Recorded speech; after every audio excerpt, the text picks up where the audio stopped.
welcome. Good to see you. Thank you for being here. Happy Wednesday for our book study, this awesome book, Atmananda Krishna Menon. If you're new, because you heard about this book, there's a series, there's volume 1, 2, and 3. You can usually get it on Amazon. You don't have to get all 3, but we're looking at volume 1, and we're on Discourse 261 today, and our co-host and amazing mentor and someone that we regard as who really knows something about a lot of the Sanskrit teachings, and you name it, she knows it or seems to know it. I'm not going to put that on you, Jenny. But Jenny, thank you for being our co-host and such an important part of our understanding these teachings. Lovely to be with you, Bill, and lovely to be with you all. Thank you all for taking the time out of your Wednesday to be with us. And we may get a visitor. I may have visitors come in because we have guests that showed up a little bit early. I invited them to come in and sit if they want over there and just hear what happens in this book study. And Jenny, where would you like to start on 261? Yes, 261. Action depends on inaction, and inaction upon action for their very existence. But he says both are non-existent. And I think what he's really saying is that action and inaction are opposites, and you can't have one without the other. But pairs of opposites are always just a function of mind, which works in duality. So neither of them can be real. And then he goes on a slightly different tack. Any particular feeling pursued to its very source suddenly disappears, and you will be thrown unawares into your real nature of peace. And the source of any feeling is obviously I, consciousness. So if you pursue that feeling to its source, then that's where you end up, in the peace of our true nature. So he's really clearing up the idea of cause and effect also. Yes, and there may be a little bit of an implication that you don't need action to find the peace of our true nature. In other words, the direct path is a path of no practice. So I think there's perhaps a slight implication of that as well. That's why that's why his next statement says any particular feeling pursued to its source. So you don't practice, you pursue in terms of understanding. Yeah. So there seems to be a paradox in that moving one's attention as awareness, or moving one's attention, or the being, moving from person identity to attention as presence, that seems to be an action, no? Well, not really. It's really neither an action nor an inaction, because you can't place attention on I. It's a release of attention. It's a release of the tension of being of feeling yourself to be a separate entity, of feeling yourself to be a body mind, or just a mind, or just a something.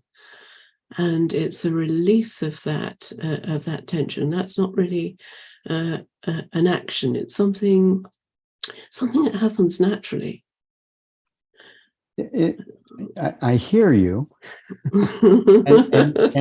and yet there's a sense that a releasing mechanism takes place when, and that's why I called it a paradox, because consciousness doesn't need to release from itself. It can only be consciousness. If there's any sense of release, then it can only be consciousness that does it. So because consciousness is the only doer. Right, right.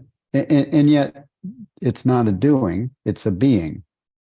It's not a doing, it's a being. Exactly. It's it is just the release of attention from objects, and that's that. And it happens naturally, and it happens when consciousness makes it happen, causes it to happen. There it is. There it is. Yeah. So it's when consciousness moves, consciousness is, and it brings itself into a heightened, maybe a heightened awareness of itself. Maybe. Could you say that? Just awareness of itself. Yeah.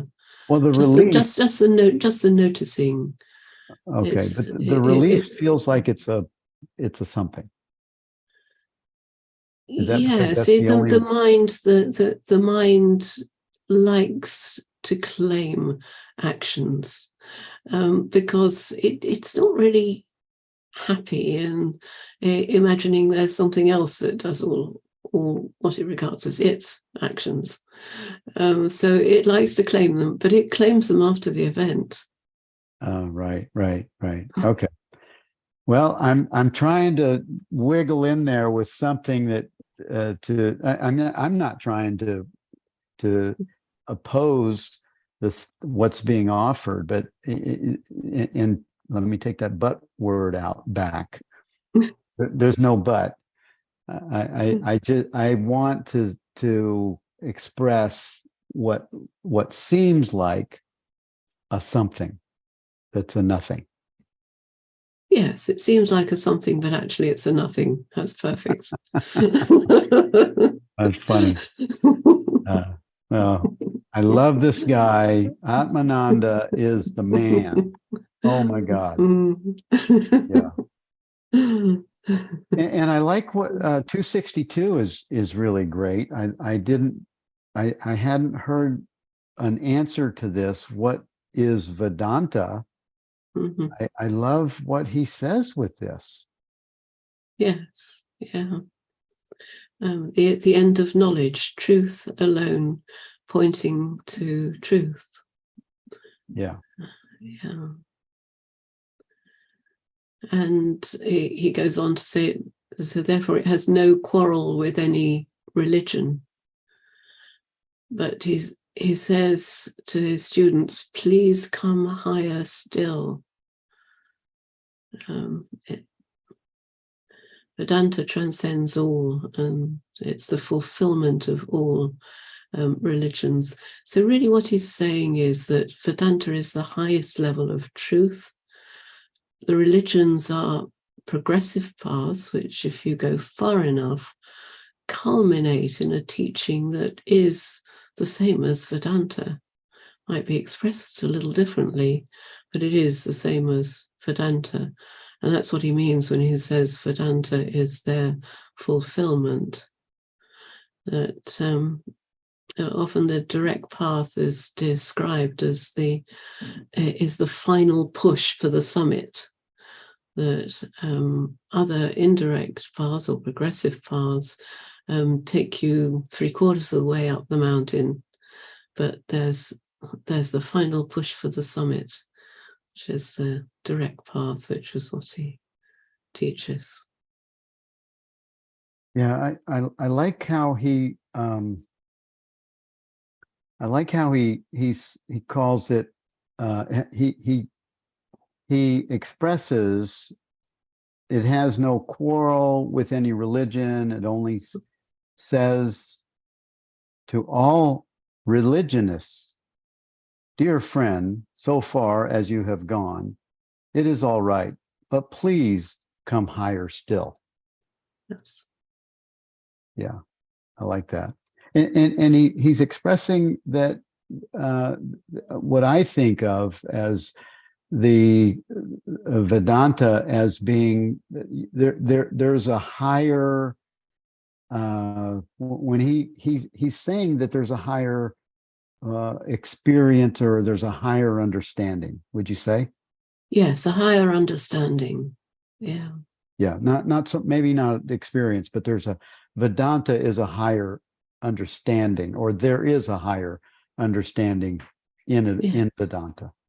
Yes, a higher understanding that's expressed in Vedanta and is expressed in the very highest level of all genuine religions.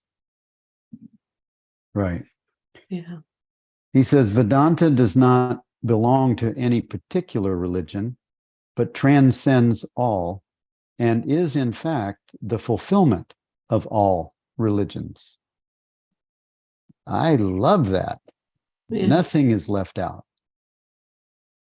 Yeah. None of the traditions are left out of that statement.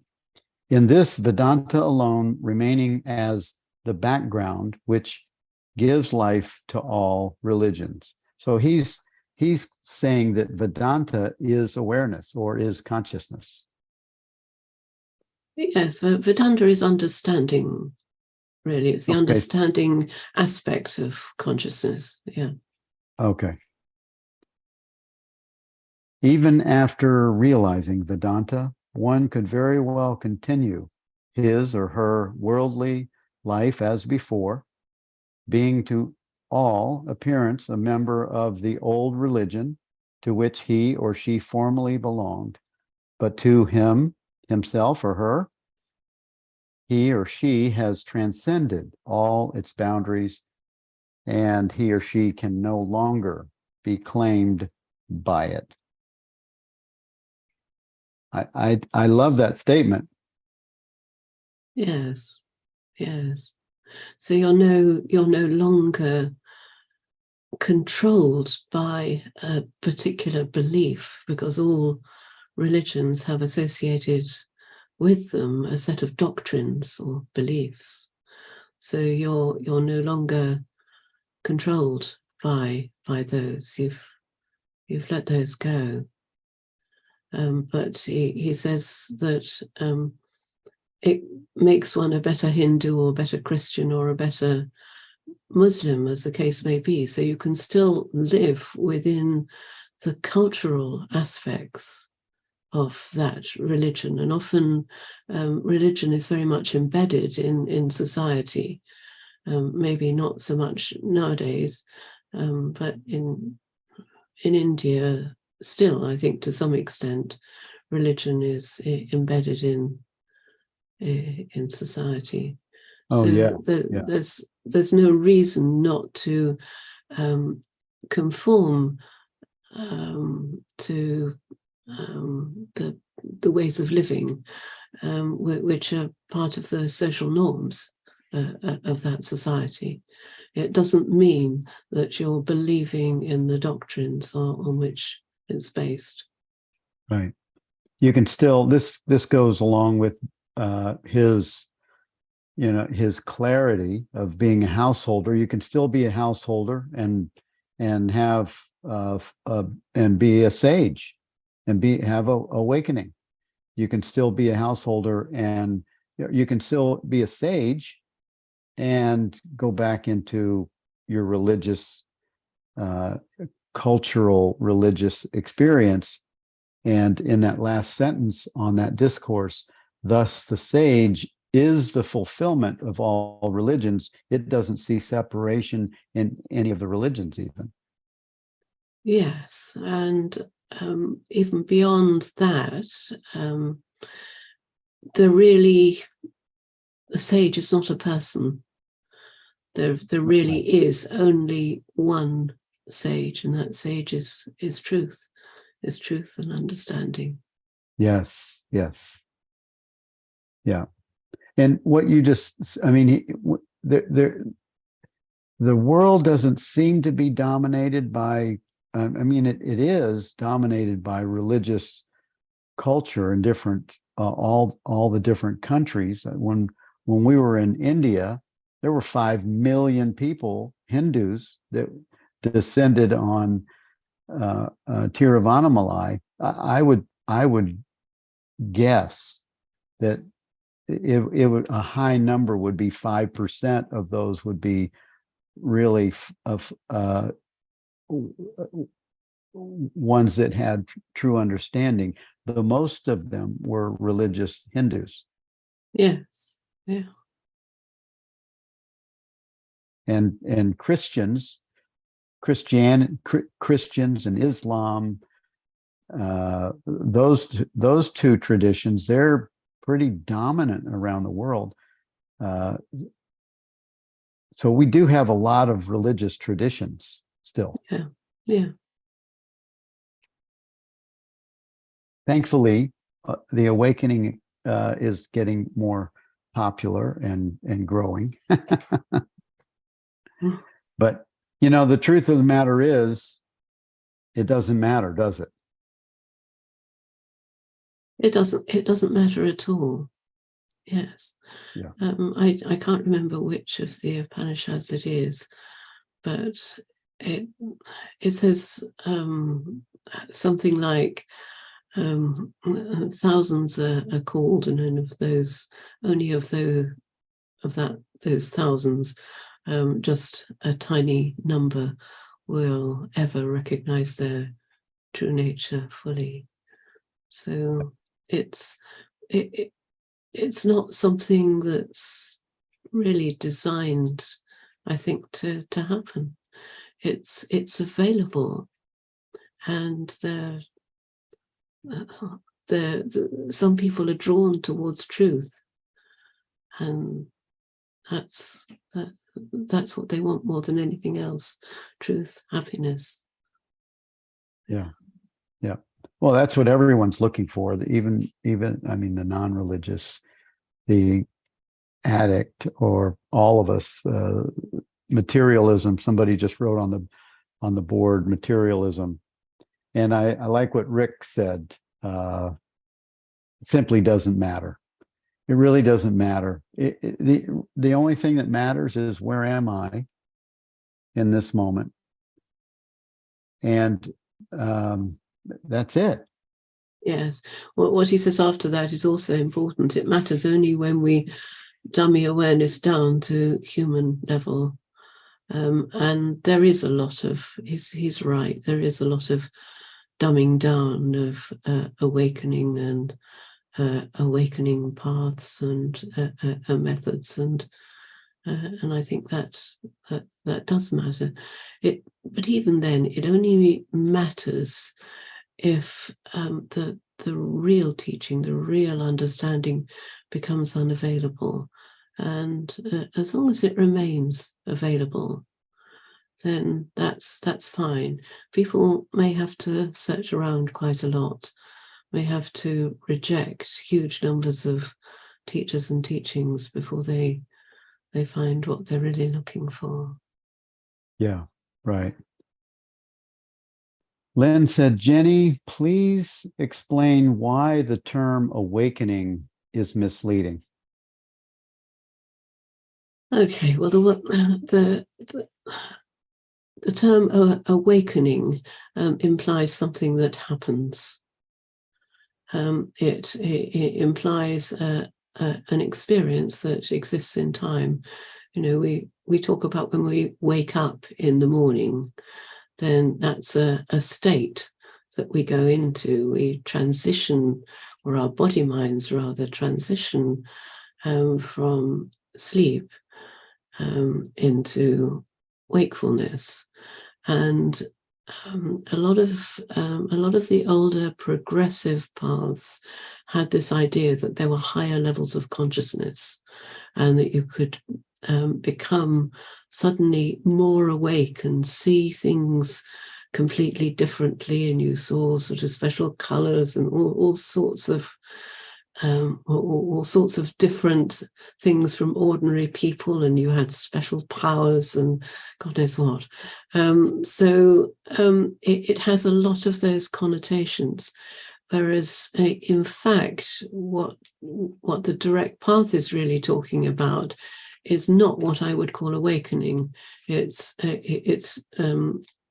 talking about understanding, and it's a specific type of understanding, and that's the understanding of our true nature and the nature of the world.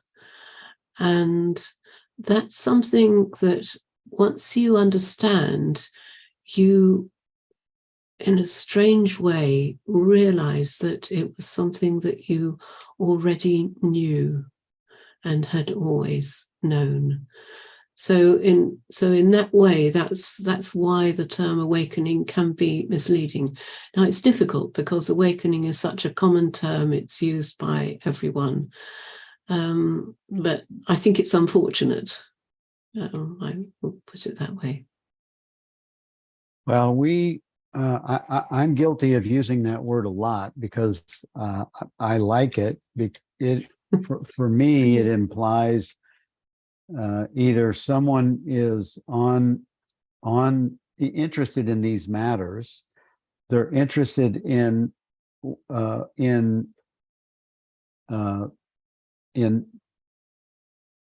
knowing their true nature. So there's that.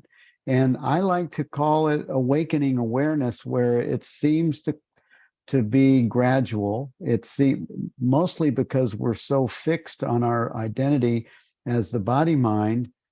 It's just a term that's used for what I call coming online to where we never left. It's a common term, Bill, and it's fine to use it. I'm just responding to Lynn's question that, sometimes these common terms are coined from the perspective of the belief to be a separate entity. They're not coined from the perspective of someone who has recognized their true nature. Yeah.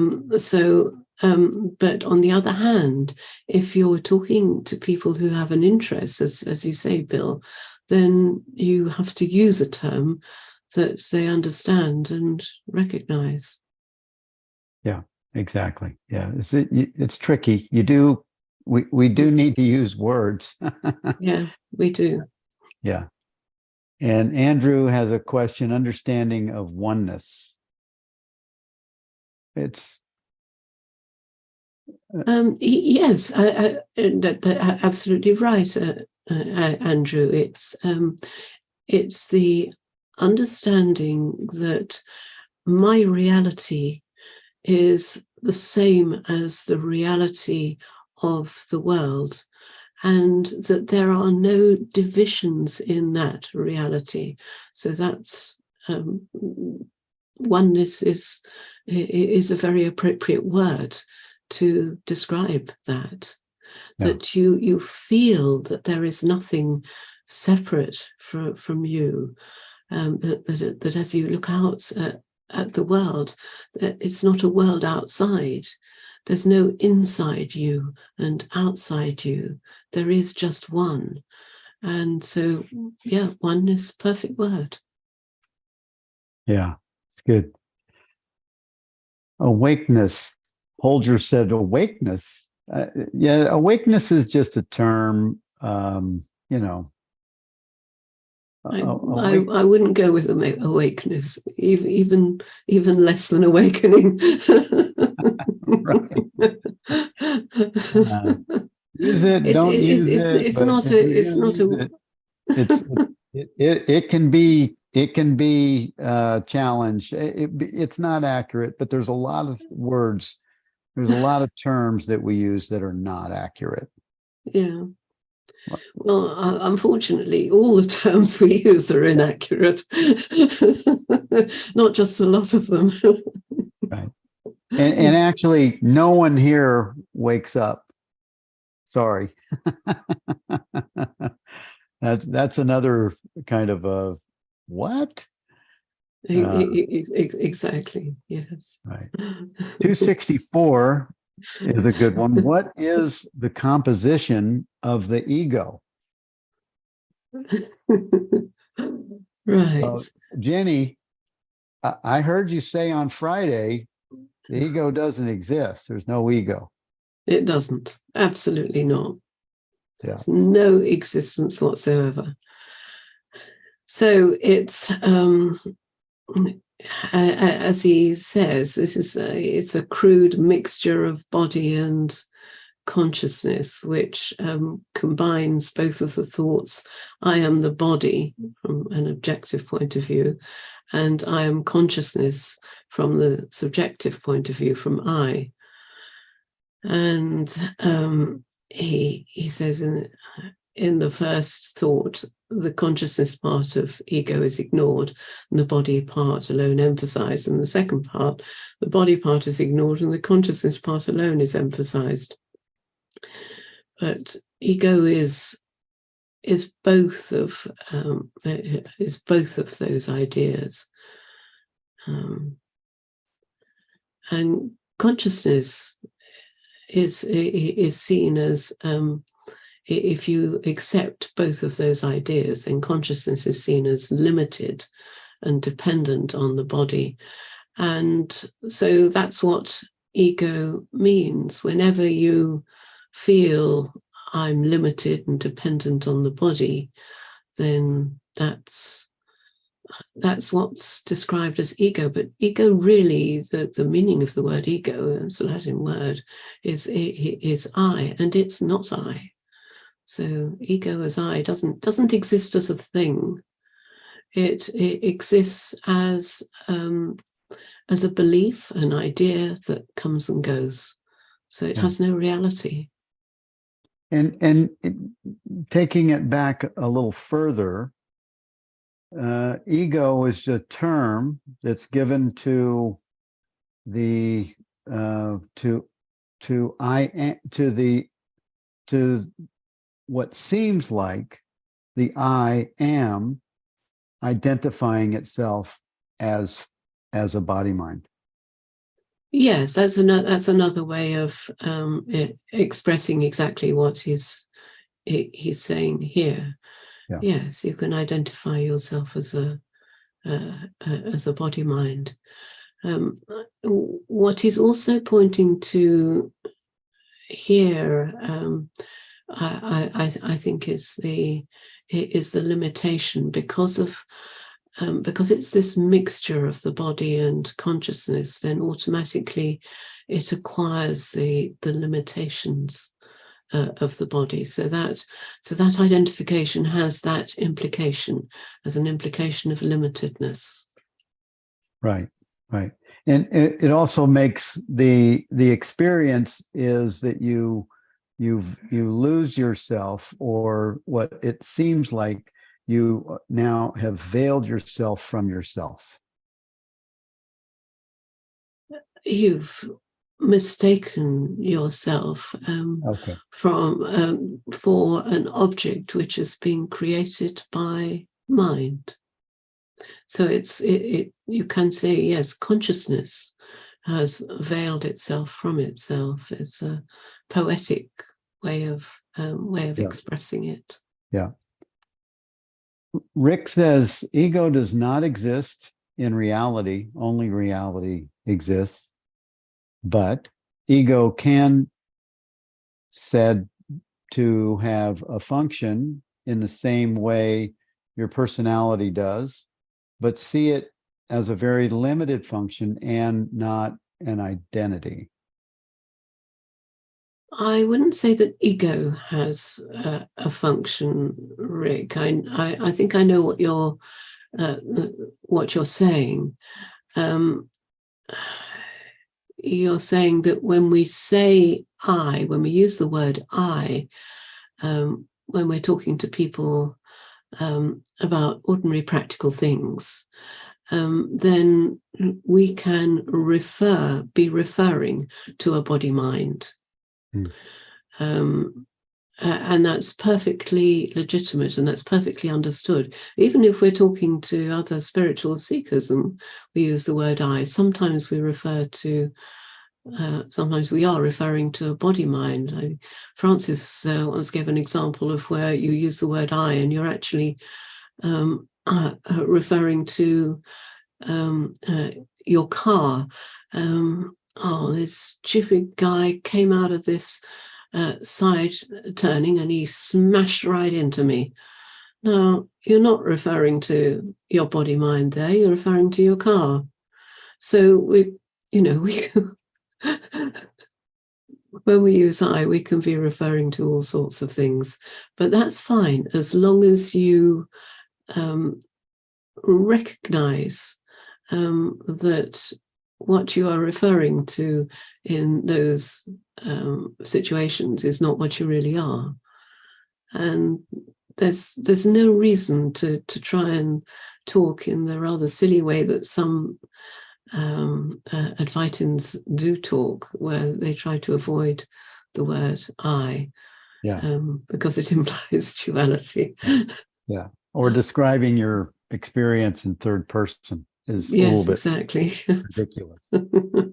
Right. Amy Habel said, Jean Klein describes ego as nothing but an accumulation of memories.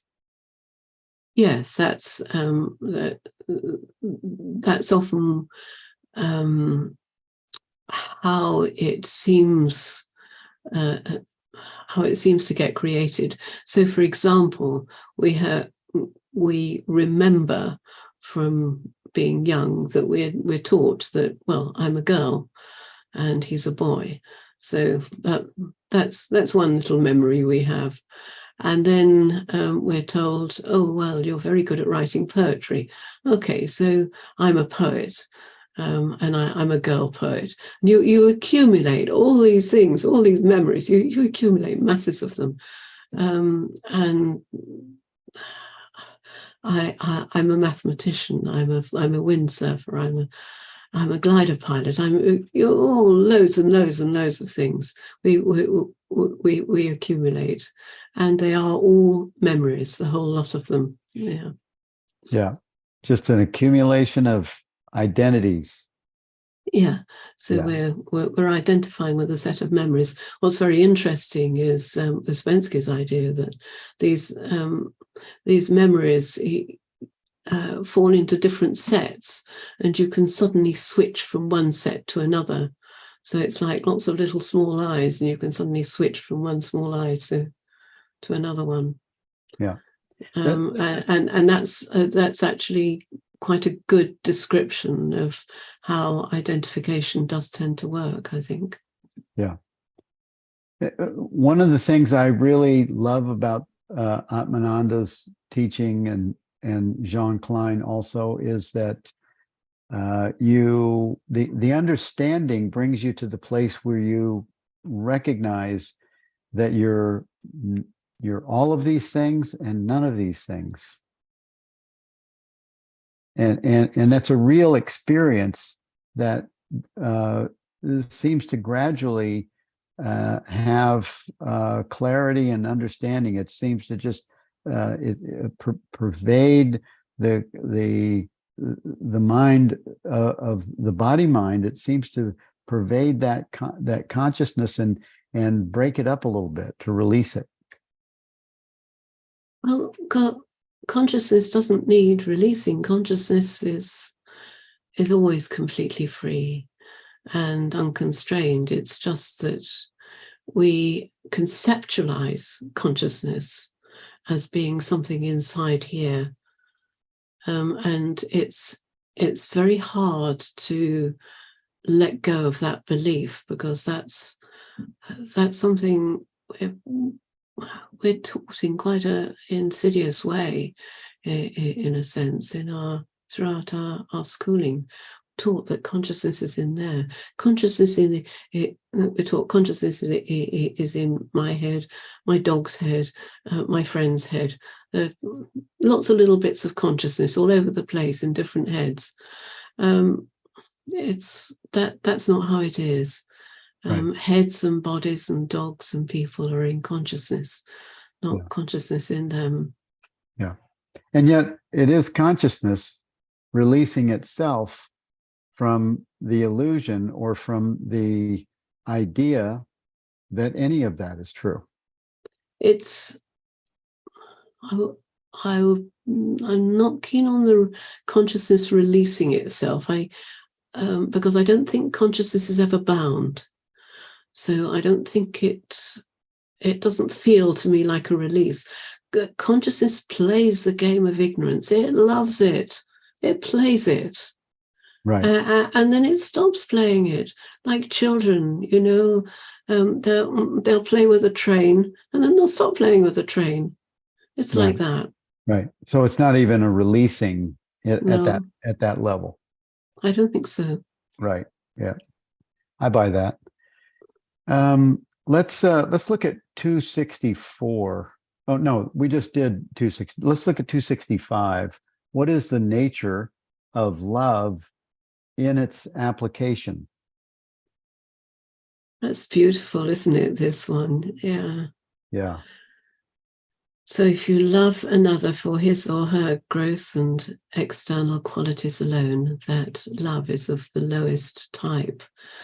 So that's looking at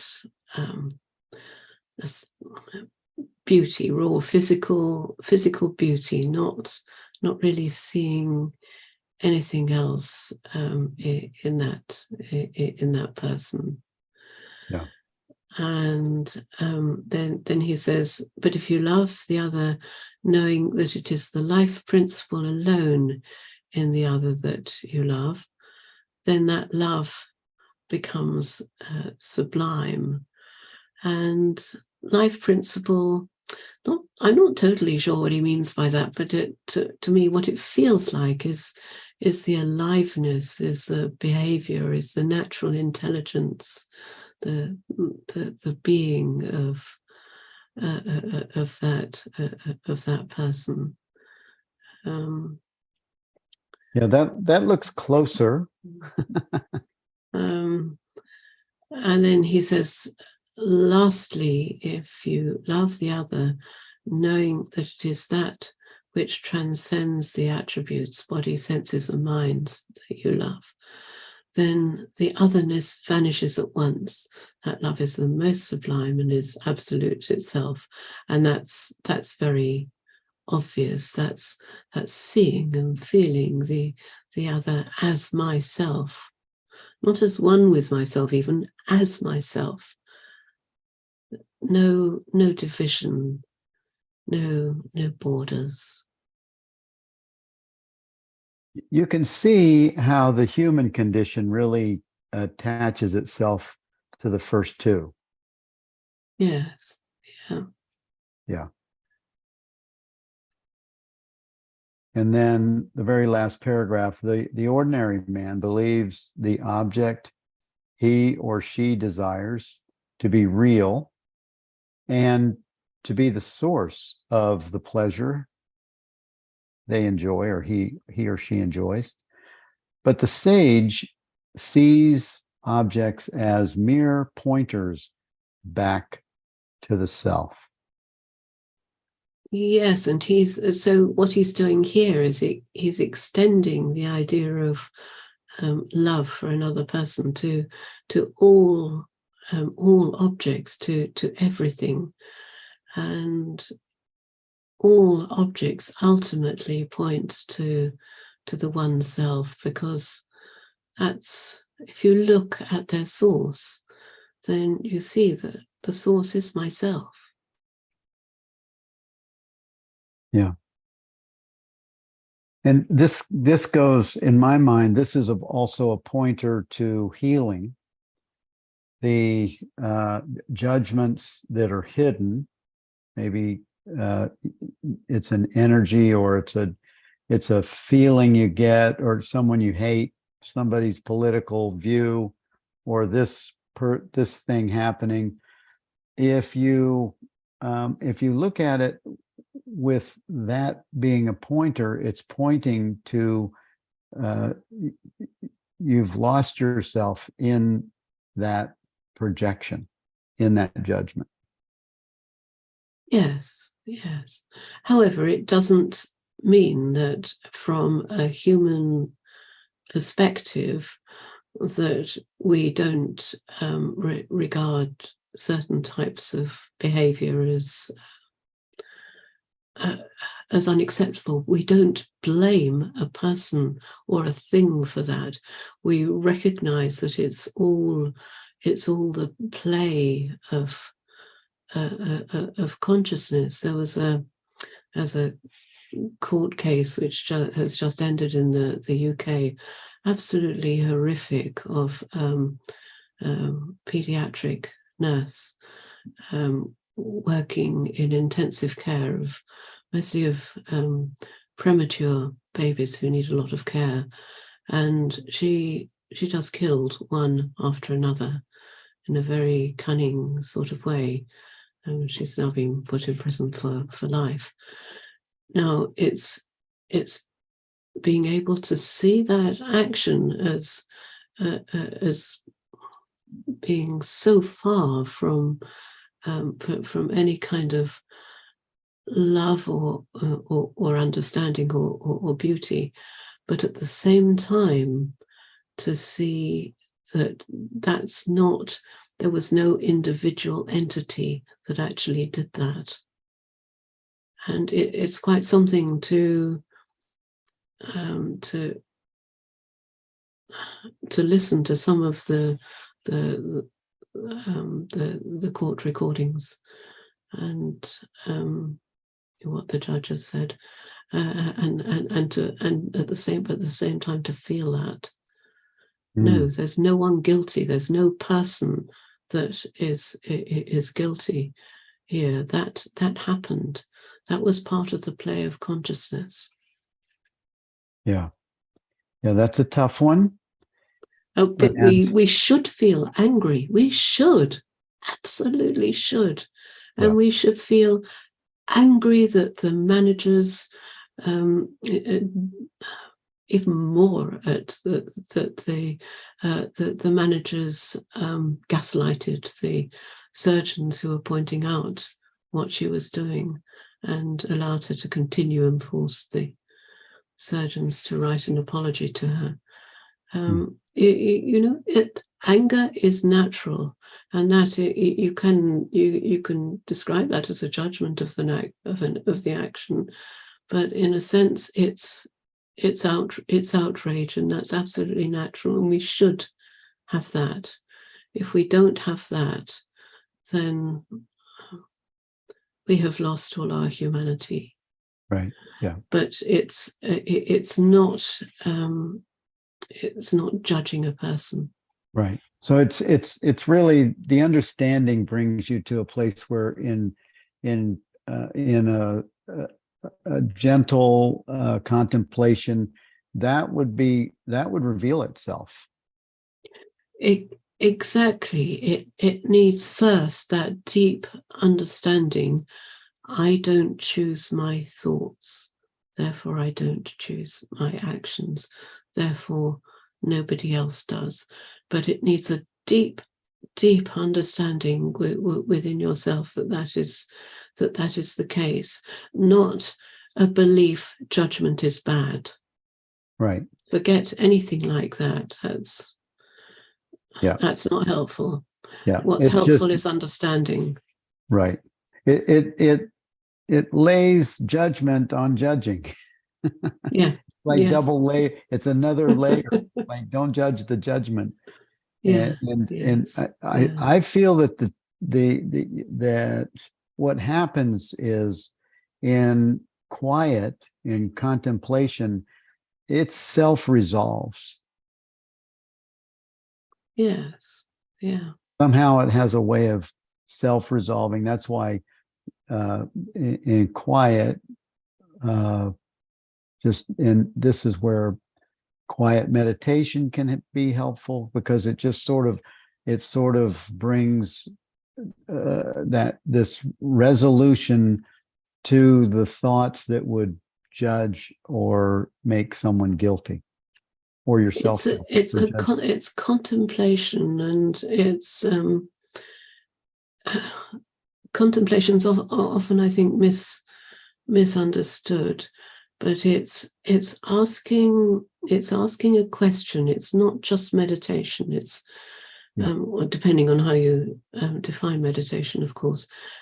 It's asking a question, and then as an offering to the space of consciousness, as an offering to that space, and then an openness to allow a response to that question to arise in the form of understanding. Yeah, it's kind of like prayer. Not the misguided misuse of prayer, but it's kind of like prayer of just being present, just allowing presence to overwhelm whatever is occurring, or to pervade. It's kind of like in my mind, that's the pure use of prayer. And you don't have to say a word. Yes. Yeah. Well, that was we had some really good comments on this thread. Forgive them, they know not what they do. That's super famous. We know who said that. Yeah. And Bingo William and the beloved. Yes. Let's see. Yes, silence. The ultimate teaching is silence, for sure. Amy Habel said at 12:45, one can be angry at the ignorance because it is the ignorance of oneness that one can do unto another what one would dislike, hate, resist being done to themself. Anger actually isn't even the response, but deep sadness. I think it turns into deep sadness, but I think actually the stronger energy of anger, especially for someone who's actually involved in that situation, can be very powerful and helpful, and we shouldn't suppress it. I know there are some teachers who say that anger is always ignorance, and that's not true. Anger is an energy, when it's the energy of outrage, as opposed to the energy of feeling a separate self under threat, which is quite a different thing. If it's the energy of outrage, that's helpful. That's provided by the universe. Yeah. To even things out, to help the situation. Yeah. It's interesting, Jenny, that you sort of implied when you said that it's this outrage is almost like an activation of the universe, and yet all of it is still the universe. All of it is the universe. Outrage is that it's an energy which has a purity, because it doesn't come from the belief to be a separate entity. Yeah. It isn't outrage it's not anger at the separate entity that you believe to be being insulted or harmed or whatever. It's almost like consciousness saying, okay, that's enough of that. Yeah. Yes. Let's dial this back in, folks. And it's consciousness activating itself in the relative sense to write something back on course, so to speak. Yes. Yeah. I don't know. What do I know? The next one is really good. How is truth experienced? But it had some words in it. What is sadaka? Oh, that's a spiritual seeker, just a Okay. student. Okay. Okay. You probably want Manana and Nididhyasana. Manana is reflection, and Nididhyasana is contemplation of statements of truth. Statement of truth might be there is only consciousness. Okay. Simple statement of truth. So it's contemplation of a very simple statement like that. So those are techniques. That's a technique. That was actually, those techniques were what the Shankaracharya taught. So that was what I was following for many years. Mm-hmm. Exactly that. It's a progressive path. It's not very efficient, and it's not always effective, and certainly wasn't effective in my case. To be fair, it was effective for Francis Rolls, but then he was a direct student of the Shankaracharya. He spent many, many hours in his presence over many years. So that was a different thing.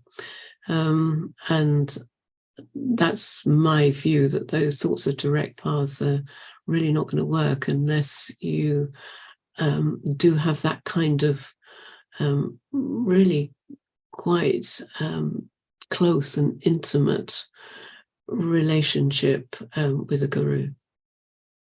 Mm-hmm. Yeah. It's kind of like Jean Klein had trouble with his initial teaching, and then he changed course, and because people couldn't hear him at first, and then he changed his course a little bit, and then what was really fluid in his own teaching, instead of trying to mimic his teacher, he brought forth his own kind of teaching. Would you say that that's sort of like Francis Rolls? Well, Francis Rolls was really only fully understood his true nature towards the end of his life. So he was trying to transmit things to us, but he was transmitting practices to us, because that was what he was given, was practices. And practices don't work. Right. They just don't. They can work to bring you to a state of peace, but they don't work to bring you to your true nature. Right. Yeah. Yeah. Good. Yeah, that makes sense. He was teaching the concepts, but was short of He was the direct teaching experience. the practice, and quite a detailed set of practices, not just the mantra meditation, but all sorts of other practices as well, including teaching the manana and the contemplation of statements. We had statements from the Shankaracharya which we had to memorize and repeat to ourselves every so often. So it was all of that sort of stuff, which is what he had been taught by the Shankaracharya, but what actually produced, in my view, and that I think is substantiated by the fact that no one else really recognized their true nature in that organization, was his relationship with his guru. It was that was the transformative function, and the Shankaracharya himself more or less said that. And what he was training Francis Rolls to be, was a teacher like that. And Francis Rolls did teach one or two people eventually towards the end of his life, and some of them did eventually recognize their true nature, but it was a very small number. And yeah. It wasn't really through Francis Rolls really went beyond what the Shankaracharya taught him, because he had to, because that's as a spiritual teacher, what you're always told when you start teaching, if you're under the guidance of your own teacher, what they will always tell you is speak only from your own experience, describe things only in your own terms. Yeah, that's Francis Lucille also. Francis says that. Rupert has said that to me. My previous teacher at the Study Society, who was the one who first asked me to teach, said that to me also. Yeah. Before we move on, was Rupert a student of Francis Rolls? Yes, he was. Again, sort of fairly indirect, like me. I don't think he.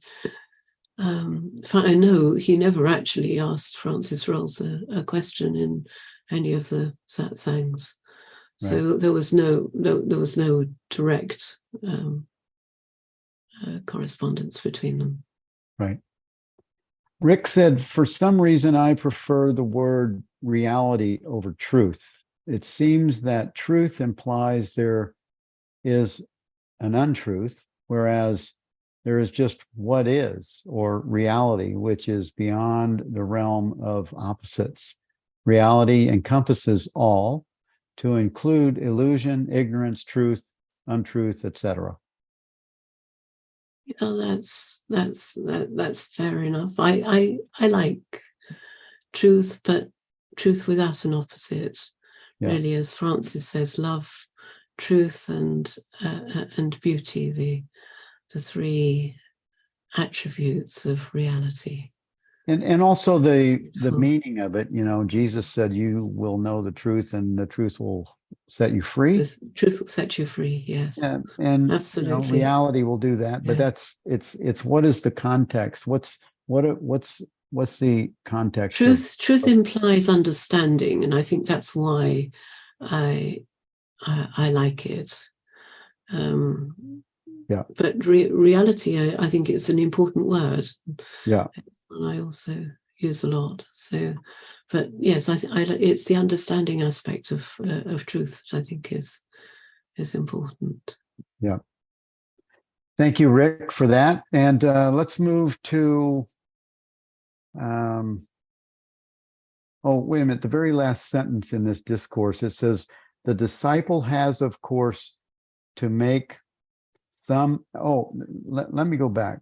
Under the guru, who has established himself in the natural state and adopts the direct path to the truth, it is quite different.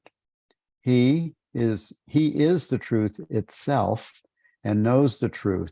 He stands in need of no grace from elsewhere to lead his disciple to the truth. He knows well how to tell the disciple what the truth is and can safely take him or her direct to it, here and now. But the disciple has, of course, to make some effort after that to establish himself or herself in the truth, thus realize and reach the natural state. Yes. So really, that's what I was describing about Dr. Rose's relationship with Shankaracharya. He took him there directly. After all these practices, then he took him there directly. And where a direct path teacher takes you is to consciousness without objects, and to contemplating consciousness without objects, to contemplate pure consciousness. But that's really just the start of the path, and that's why the disciple has to make some effort. But I think what the effort that he's referring to is investigation, contemplating the truth, looking deeply into all the implications of the basic understanding. And then after that, having that truth permeate all of your life in the world, your thoughts, your perceptions, your relationships, your interactions. Right. Yeah. And in fact, it's really what you're saying, that it's merely looking. Yes, it is. And I've given this example before of, it's very simple to look and see I don't choose my thoughts, but to really contemplate all the implications of that is quite something, and it's quite mind-blowing. Yeah, it sure is. Yeah, yeah. It sure is. We've had a few discussions on that. Yeah, and we'll probably have more. But Let's everything, I mean, that applies to all of the things that we understand, or as part of this path, unlimitedness as well. To see that consciousness has no borders, has no limits, but the implications of that are enormous, and it's the implications that only come to light when you're contemplating it, and you're contemplating it from that place of consciousness without objects, and then just coming back up to contemplate maybe just one statement and seeing its implications. Well, the implications are astounding, because when you recognize and really fully understand, embrace, and that you're not everything is done, that you don't actually do anything, this body mind, and nobody else does either. When you look at that, it's like it takes judgment off. If that really comes in, there's no Exactly. judgment. Exactly. And I don't do anything is an immediate consequence of I don't choose my thoughts. So it's a chain of consequences that you can go down, you can explore. But everyone has to explore it for themselves. It's no good listening to a teacher saying it. Right. Yeah. We all have to explore it for ourselves and really feel it. Not just see, oh yes, that's right, from intellectually. Really feel it. Oh, there's some really good comments on the board. Holger said, "Truth is simple. The seeker is complex." Andrew said, "In the truth, is there not knowing?" At 12:59. In the truth, is there not knowing? That's a good question, Andrew. Yes,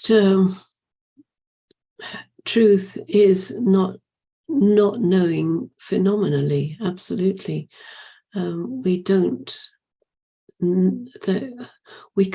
know the truth of phenomenal manifestation.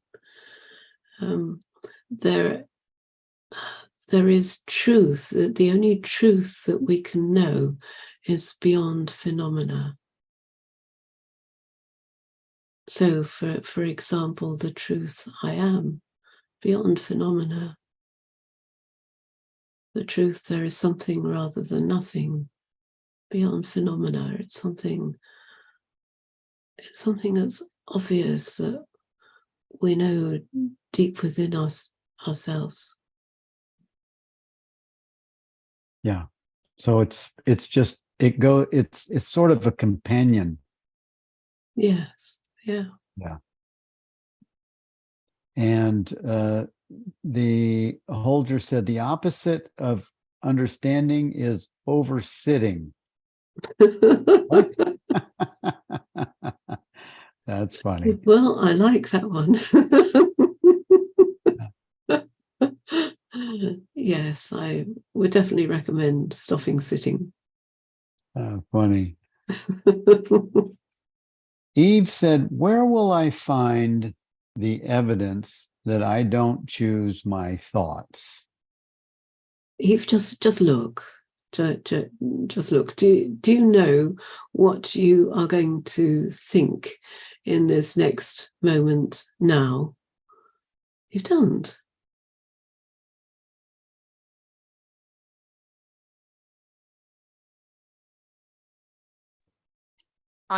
It would appear that I do. I mean, it would appear that my thoughts are, as we spoke earlier with John Klein, they're mostly just memories, but they're consistent. I can see a whole pattern of Eve for all of these years. I'm not denying that there's a pattern to your thoughts. However, that I don't think that pattern is an absolute one which you could predict. You can't. I mean, if you could predict your thoughts, you could say what thought you're going to have at 10 o'clock tomorrow morning. I cannot do that. But you can't do that. So therefore, the patterns are not absolute patterns. They're not set in stone. And you don't choose your thoughts.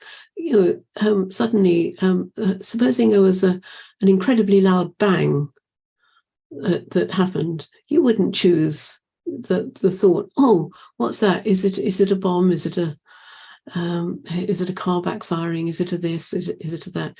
There'll be all sorts of thoughts which will appear. You didn't choose them. They just came.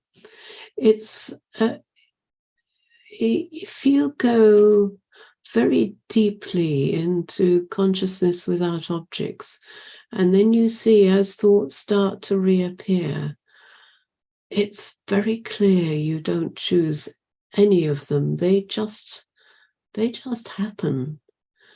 Now, they will be thoughts which are more Eve type thoughts rather than Jenny type thoughts. That's absolutely true.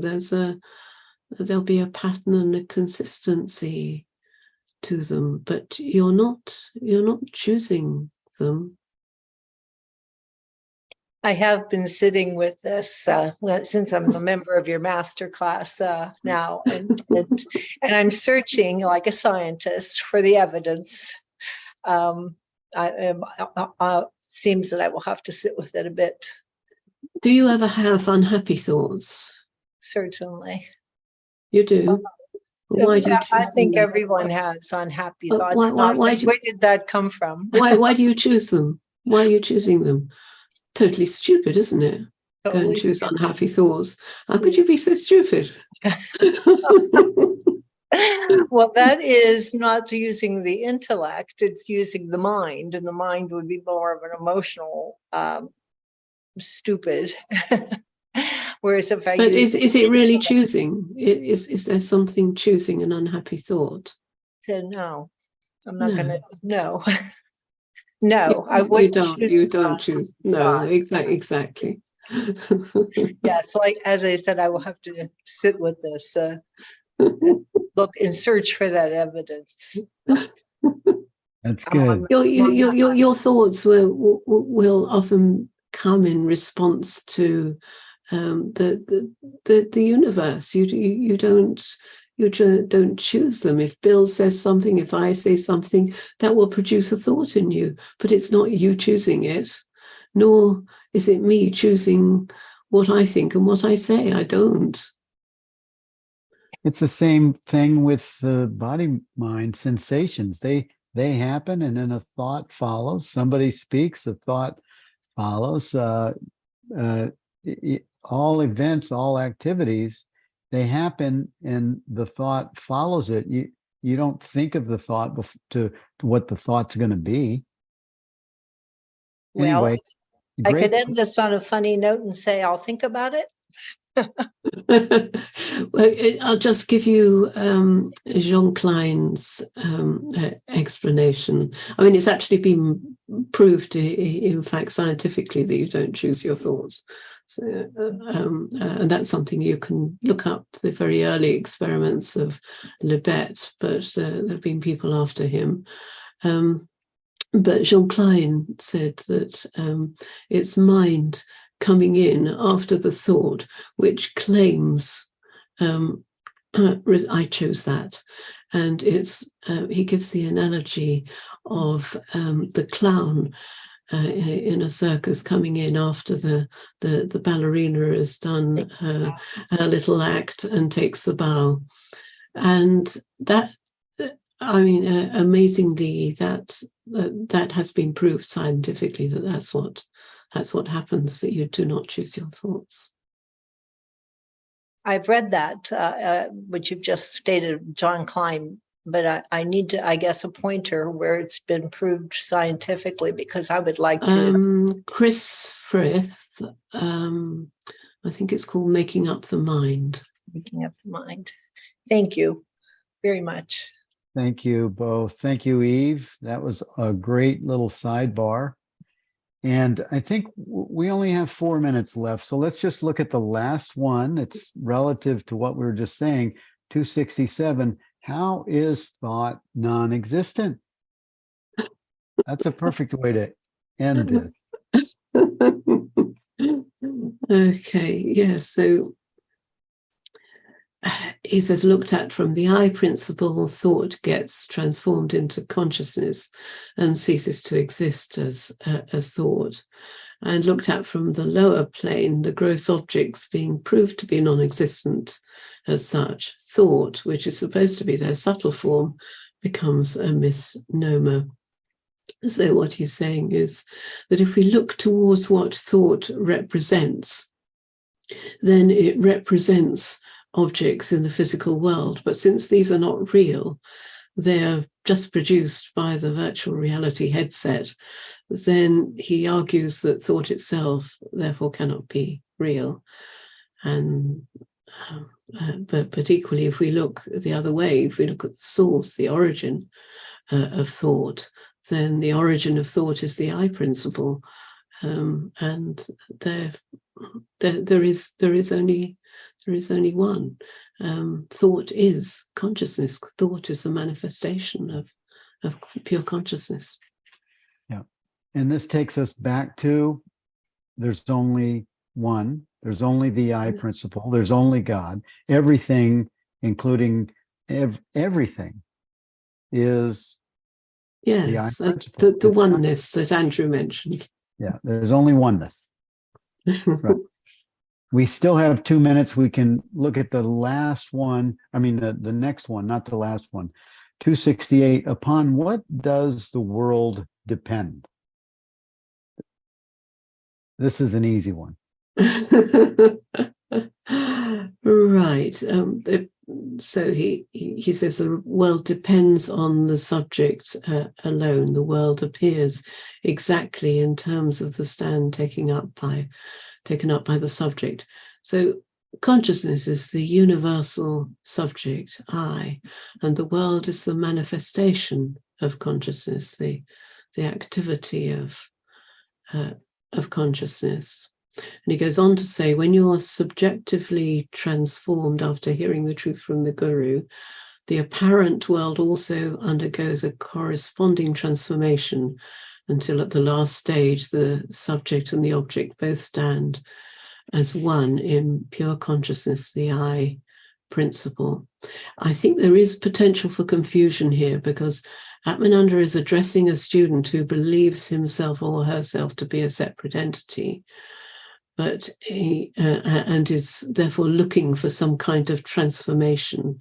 In fact, there's not really any transformation. There is no separate entity to be transformed.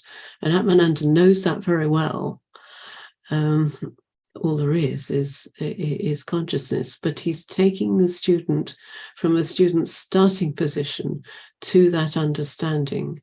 He's not saying that raw experience of the world changes on recognition of your true nature. It doesn't. But your conceptual understanding of its real nature does change.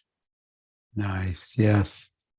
Thank you for the clarity on that, Jenny. That was hugely important.